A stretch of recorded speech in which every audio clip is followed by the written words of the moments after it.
Инцидент произошел 2 августа приблизительно в час ночи на территории строительного рынка. Молодой человек пытался скрыться от патрульной машины на мотоцикле, однако стражам правопорядка удалось его задержать. При личном досмотре у молодого человека 24 лет, уроженца Тампунского района Якутии, ранее несудимого, из левого внутреннего нагрудного кармана кофты изъят шприц с веществом темного цвета. По словам задержанного, шприц он нашел случайно под домом и из интереса решил попробовать. Это далеко не первый случай выявления реализации психотропных веществ в этом году.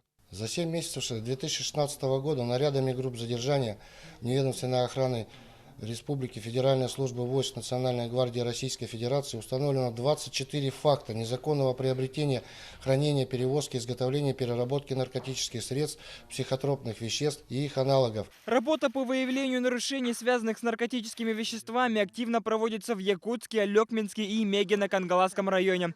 Что касается задержанного, то ему грозит тюремное заключение на срок от 4 до 8 лет.